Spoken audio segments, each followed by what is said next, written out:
सभी बच्चों को very good morning. SGPT coaching classes में आप सभी का स्वागत है। बच्चों, आज आप बेसिक इंग्लिश ग्रामर में पार्ट 11 पढ़ने जा रहे हैं और आपका पार्ट 11 आज हम ईडियम की चर्चा करेंगे कि आखिर ईडियम अर्थात मुहावरा क्या होता है।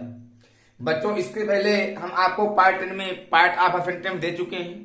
यदि आप पार्ट ऑफ सेंटेंस को ना पढ़े हो तो आप जाके पहले पार्ट 10 को अच्छे से देख लीजिए। और आज हम बेसिक इंग्लिश ग्रामर में आपको इडियम्स बताने जा रहे हैं कि आखिर इडियम्स क्या होता है। ठीक है बच्चों, तो यदि हम इडियम्स की परिभाषा की बात करें बच्चों, तो ध्यान रखिएगा कि क्या लिखा है कि शब्दों का समूह तो है लेकिन उनके वास्तविक अर्थ से इनका अर्थ भिन्न रहता है, जिसे मुहावरा कहा जाता है।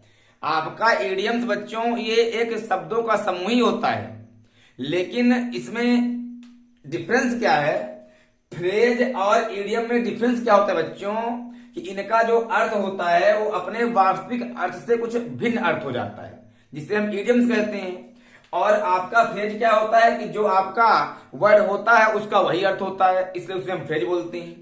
तो यदि आप इसकी डिफिनेशन की बात करें तो a group of words whose meaning is different from the meaning of individual words. जो उसका वास्तविक अर्थ है उसके अर्थ से जब वर्ड का अर्थ भिन्न हो जाता है तो उसे हम बच्चों इडियम्स कहते हैं। जैसे आपके सामने ये दो एग्जाम्पल लिखे हैं कि it is raining cats and dogs. It is raining cats and dogs कहने का अर्थ होता है बच्चों कि मूसलाधार बारिश हो रही है। मूसलाधार बारिश हो रही है। अब बच्चों ये इडियम यहाँ पे क्यों हुआ? यदि हम कैट्स की बात करें बच्चों तो कैट्स मीन्स होता है बिल्लियां, और यदि मैं डॉग्स की बात करूं तो डॉग्स मीन्स होता है कुत्ते। लेकिन यहाँ पे इसका जो अर्थ हो गया कैट्स एंड डॉग्स कहने का अर्थ होता है मूसलाधार बारिश होना, अर्थात जो इसका वास्तविक मीनिंग लिखा है वो अपने वास्तविक अर्थ से कुछ अर्थ भिन्न दे रहा है, इसलिए आप इसको इडियम बोलेंगे। नीचे वाला जो एग्जाम्पल आपका लिखा है कि I saw cats and dogs, मैंने कुत्तों और बिल्लियों को देखा, या फिर मैंने बिल्लियों और कुत्तों को देखा। तो आप ये बताएं कि इसमें जो इसका अर्थ दे रहा है, जो इसमें ये वर्ड लिखे हैं, ग्रुप ऑफ वर्ड लिखे हैं बच्चों, इसमें कैट्स एंड डॉग्स का अर्थ वही होता है जो इसमें लिखा है, अर्थात बिल्लियों और कुत्तियों को मैंने देखा, बिल्लियों और कुत्तों को मैंने देखा। तो जब ये एक वर्डों का ग्रुप है तो इसे हम बोल देंगे नाउन फ्रेज, लेकिन इसमें उस वर्ड का अर्थ कुछ भिन्न हो रहा है, इसलिए इसको हम बोल देंगे इडियम। ठीक बच्चों, तो आप इसको पहले नोट करें फिर हम इसके आगे बढ़ें। आप इसको नोट कर लें।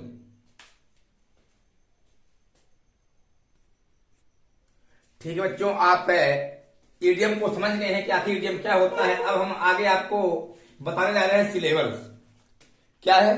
अगला जो आपका टॉपिक है वो सिलेबल्स है, और सिलेबल कहने का अर्थ होता है बच्चों शब्द खंड। सिलेबल मीन्स शब्द खंड, अर्थात इसको आप शब्दांश भी बोल सकते हैं। सिलेबल को आप शब्दांश भी बोल सकते हैं, और शब्दांश का मतलब होता है शब्द प्लस अंश, शब्द प्लस अंश। यदि बच्चों सिलेबल की हम परिभाषा की बात करें कि आखिर सिलेबल की परिभाषा क्या होती है, तो आप ऐसा समझेंगे कि किसी शब्द का उच्चारण करते समय, किसी शब्द का उच्चारण करते समय उस शब्द का जितना भाग एक बार में बोला जाता है उसे सिलेबल कहते हैं। कोई भी आपके सामने वर्ड लिखा है और यदि आप उसका प्रोनाउंसिएशन करते हैं तो प्रोनाउंसिएशन करते समय अर्थात उच्चारण करते समय उस शब्द का जितना भाग हम एक बार में बोल लेते हैं उन्हें हम क्या बोलते हैं? उन्हें हम सिलेबल बोलते हैं। या आप ऐसा भी कह सकते हैं कि जहां पर शब्दों को अंश में पढ़ा जाता है, अर्थात तोड़ तोड़ के पढ़ा जाता है, तो उसे हम शब्दांश कहते हैं। जब कोई भी आपके सामने वर्ड आए और उसको आप अंश के रूप में पढ़ें, तोड़ तोड़ के पढ़ें, तो उस टूटे हुए भाग को भी आप सिलेबल बोल सकते हैं। ठीक बच्चों, जैसे आपके सामने में एक ये एग्जांपल लिखा है ब्यूटीफुल। तो ब्यूटीफुल में यदि आपसे कोई ये पूछे कितने सिलेबल है, कोई भी वर्ड दे दे, कोई ब्यूटीफुल से मतलब नहीं है। आपके सामने कोई भी अंग्रेजी का वर्ड आ जाए और आपसे कोई ये पूछ ले कि इसमें सिलेबल कितने हैं, तो आप उसको कैसे पढ़ेंगे? जैसे यहाँ पे ब्यूटीफुल लिखा है बच्चों, तो ब्यूटी में पहला जो बनेगा वो ब्यू बनेगा, फिर टी बनेगा, फिर फुल बनेगा। इसे आप यदि तोड़ के पढ़े तो ब्यू एक हो गया, टी दो हो गया और फुल आपका 3 हो गया। तो ब्यूटीफुल में जब इसको शब्द को अंश के रूप में कर दिया तो इसमें ब्यूटीफुल मतलब 3 सिलेबल। तो इसमें आपसे कोई ये पूछे कितने सिलेबल हैं तो आप ये बता दें कि इसमें 3 सिलेबल है। और 3 सिलेबल को क्या बोलते हैं? Try syllable. क्या बोलेंगे? 3 सिलेबल को बोल देंगे ट्राई सिलेबल। ठीक बच्चों, अब आप आगे देखें। आप देखें कि दूसरा जो आपके सामने एग्जाम्पल लिखा है संडे। आपसे कोई पूछे संडे में कितने सिलेबल हैं तो संडे में क्या बना? संडे। संडे शब्द को बच्चों मैंने 2 बार में पढ़ा। जब इसके मैंने टुकड़े किया तो इसके 2 टुकड़े हुए, संडे। तो सन आपका एक होया और आपका जो डे है वो दूसरा हो गया। अर्थात कोई इसमें पूछे कितने सिलेबल हैं तो आप ये बोल दें कि इसमें 2 सिलेबल हैं। और जिस वर्ड में 2 सिलेबल होते हैं उन्हें हम डाई सिलेबल कहते हैं। क्या कहते हैं? उन्हें हम डाई सिलेबल कहते हैं। ठीक बच्चों, आपके सामने एक तीसरा लिखा है एग्जाम्पल, गार्डन। क्या लिखा है? गार्डन। तो बच्चों इसको भी यदि हम टुकड़ों के रूप में अलग करके पढ़ेंगे तो एक आपका गार अलग हो जाएगा और आपका एक डेन अलग हो जाएगा। तो गार्डन में यदि आपसे कोई बात करे कितने सिलेबल हैं तो आप इसमें बोल देंगे कि गार्डन में भी 2 सिलेबल है। और जिसमें 2 सिलेबल होते हैं उन्हें आप क्या बोलेंगे? उन्हें आप डाई सिलेबल बोलेंगे। ठीक बच्चों, कोई भी वर्ड हो, कोई यही वर्ड नहीं, जैसे मैंने बोल दिया हैंडसम, तो एक आपका वर्ड हो गया हैंड और दूसरा आपका वर्ड हो गया सम। अर्थात इसमें 2 वर्ड अलग हो गए, अर्थात इसमें 2 सिलेबल है। ठीक बच्चों, तो आप ये सिलेबल भी अच्छे से नोट कर लीजिए और फिर हम अपने अगले टॉपिक की ओर चलेंगे। जो आपका अगला टॉपिक है वो आपका फोनोलॉजी का है। ठीक बच्चों, तो आप इसको अच्छे से नोट करें, फिर हम आगे बढ़ें।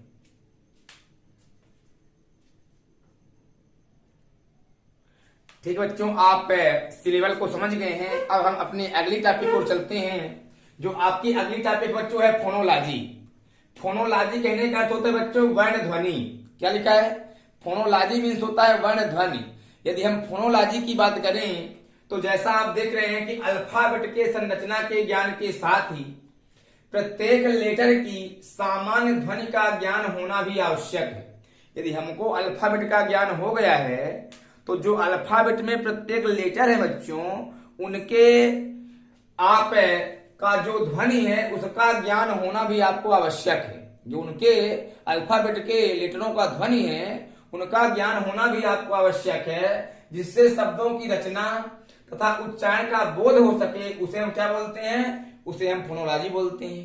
ठीक बच्चों, यदि हम फोनोलॉजी में कुछ आपके नोट हैं कि स्वर के अतिरिक्त शेष व्यंजन हैं उन्हें पूर्ण अक्षर के रूप में लिखने हेतु ए लगाना पड़ता है। यदि बच्चों आपसे कोई ये पूछे कि यदि यहाँ पे लिखा है क्या? रमण। क्या लिखा है बच्चों?